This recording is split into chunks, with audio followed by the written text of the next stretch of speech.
Well,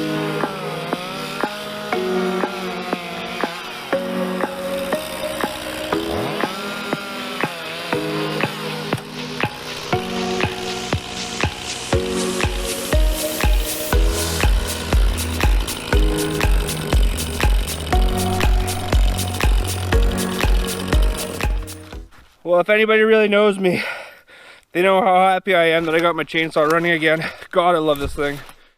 Hey guys, how's it going? So welcome back to the channel. Today I want to share something very special with you guys. It's a little project I've already started on, and I got my sister-in-law Kristen with me. You just dropped your mitt. And it's a nice, we finally got some Manitoba weather.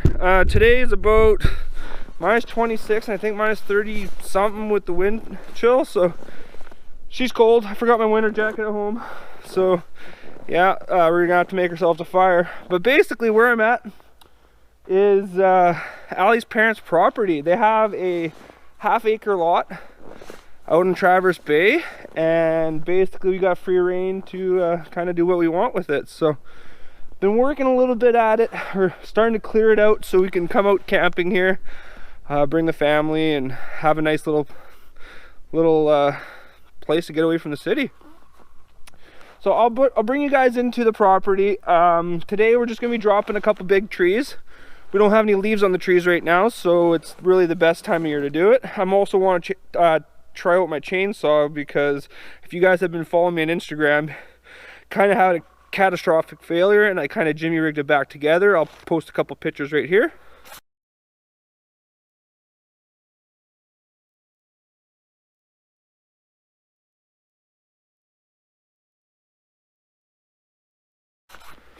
And so yeah, we'll see if the chainsaw survives. If it doesn't, I always got my trusty axe and I got my buck saw as backup. So let's get in there and start chopping some trees down and make a nice little fire.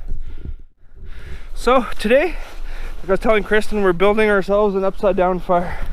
Basically the whole premises of it is you want to stack some logs down the bottom and you want to build your fire on top of those logs. Now in a winter, really, upside down fires are going to be the best way to get some success, because if you can see, we've got quite a bit of snow on the ground. Now if you just built the fire right just direct on top of the snow, you're going to get it going, but as soon as that burns down a bit, it's going to get into that snow, and you know when you melt snow what it does, it creates water, and that's going to put your fire out. So at this point, when you got the fire nice and roaring on top of the logs, it's going to burn those logs, but by the time it actually reaches the bottom, you're going to have such a good bed of coals, it's going to be really hard to put it out. So I just brought a little bit of paper. There's not much for fire starting material here on the property. I mean, I can make myself a little flower stick if I really had to, but we don't have birch bark. We don't have any balbapapa or grandpa's beard. We've got a bunch of little sticks. We don't really have grass right now. We don't have much for dry leaves, so it's not a survival challenge, so I'm not gonna go. Like I said, it's freaking cold, so we just need to warm up our fingers so we can start dropping some of these trees. So here comes the upside down fire.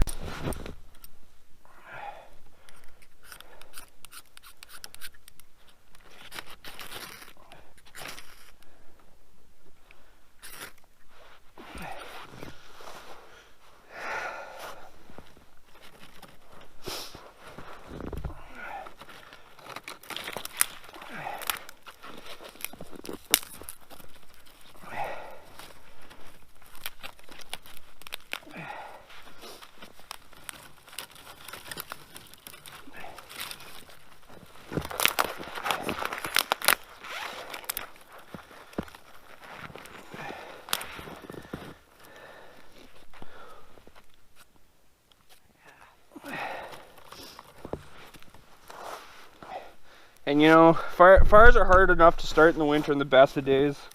You got snow covering wood a little frozen, so let's hope this just takes the first go.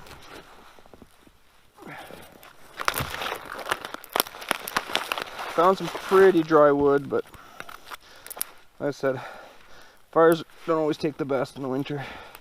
Definitely learned that the hard way. good though. Looking good.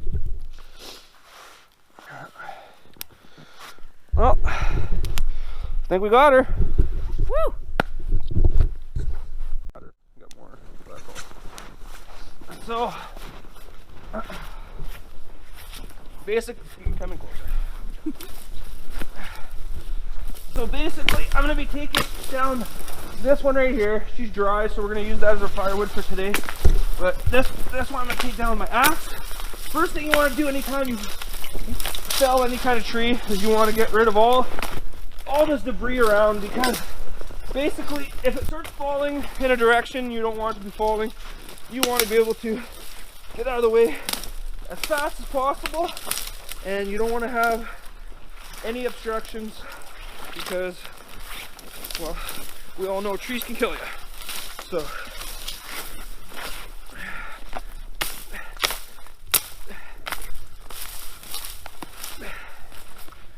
all right, next thing you want to look at is you want to see, is it leaning any kind of way or anything like that? This one is naturally actually leaning this way, but I know that this is light enough that I'll be able to direct it with my hand. So first thing you want to do if you're going to fell the tree with an axe, you want to work at a good height. I know there's meat all the way down here, but you want to be able, a nice comfortable height. And the first cut you're going to do is you're going to go across it like this, make a nice 90, and you're going to come down an angle, create yourself a nice wedge. So, and I want it to fall in this general area because it's nice and clear. All right, so I'll start my first cut, and always look up because you might have sticks that fall down. I didn't bring my helmet, but I know a lot of you guys aren't going to have the right PPE. You always gotta be careful, be safe around trees. There's no laughing matter, but it's a good skill to have, especially felling with an axe, because you might not have a chainsaw. Axes are cheap, relatively anyways. No.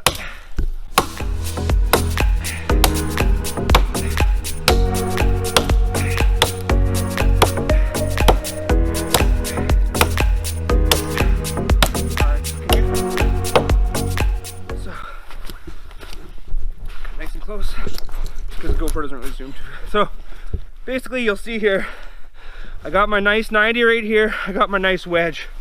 Now my next cut, I'll come on this side here, so because I want it to fall that way, my next cut's gonna be back here, but what I want to be is I want to be a little above here, so you're actually gonna make a nice little heel right here, and you'll see after I get through it what we got.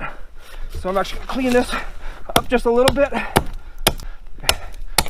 So clean this up a little bit, just okay. So there we go. All right, so now we're gonna do the back cut. So we'll make our back cut here.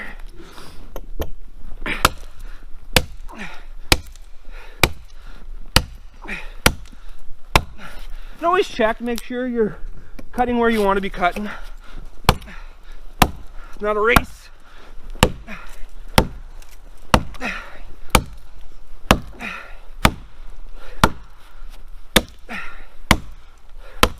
So remember I said I was leaning the wrong way, so you know my heel's not done, but I'm just gonna put a little pressure, see this she'll go. Not yet. So we'll get a couple more slices. There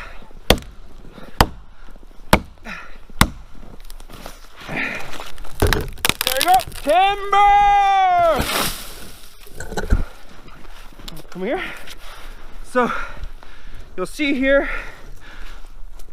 I actually have a perfect heel. I don't know if I can dig this out of the, I'll dig this out of the snow here. I'll show you guys.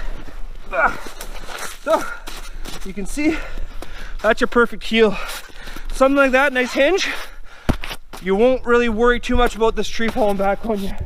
And it went the way we wanted to go. So yeah. All right. So we got a fire going nicely here. Milled up a couple boards, made a nice little bench here. So yeah, now it's pretty comfortable. I'm actually sweating.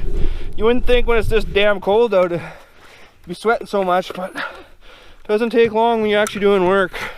So I'm gonna show you guys the property a little bit. It's pretty neat. It's full of quaking aspens. So basically 200 feet back or 150 feet back from here, that's all ours to play with. From this point, about 75 feet that way, it's all ours to play with. And then this is the adjacent neighbors right here. So really, my plan is over this next couple months is the majority of these big trees right in the middle are coming down.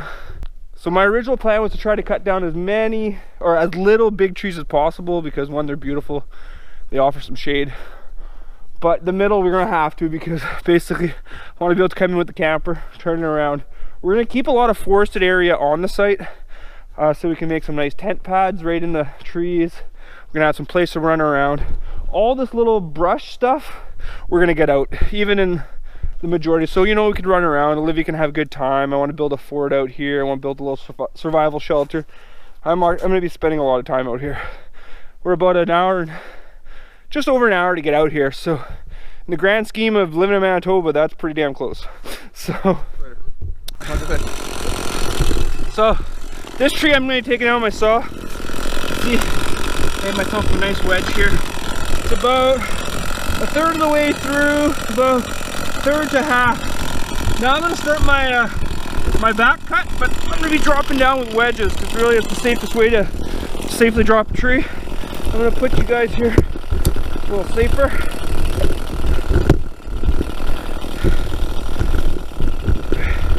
Now remember what I said, I cleared a path because especially this big guy here, if this thing falls, I mean, I want to get out of the way as quickly as I can.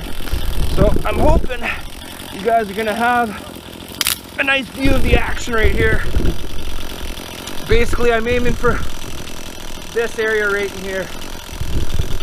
So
that was goddamn picture perfect! Look at this! Beauty! Woo! That jacks me up!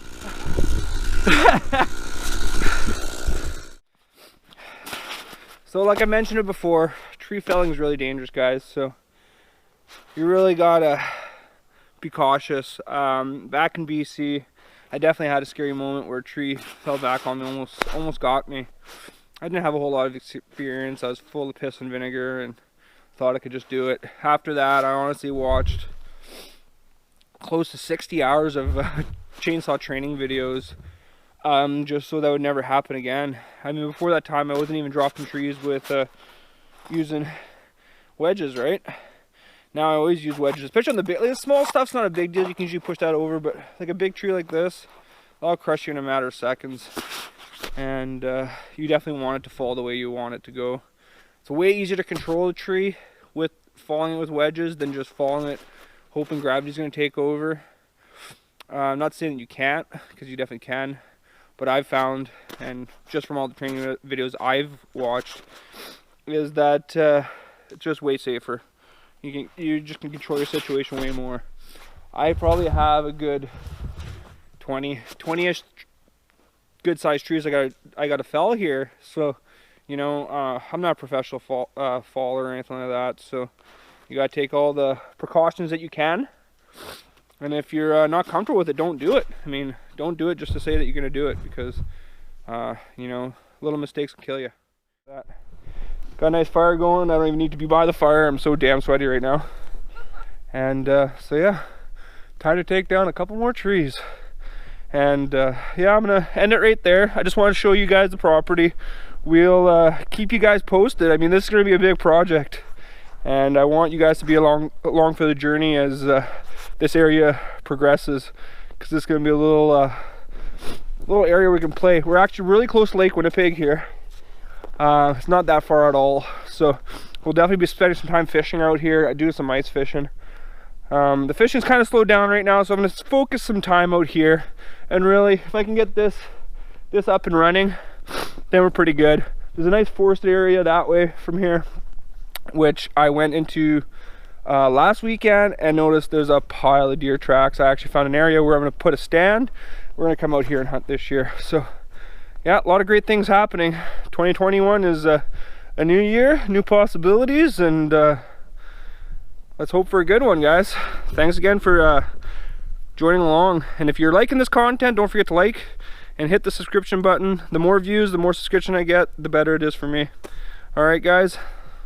Talk to you guys later.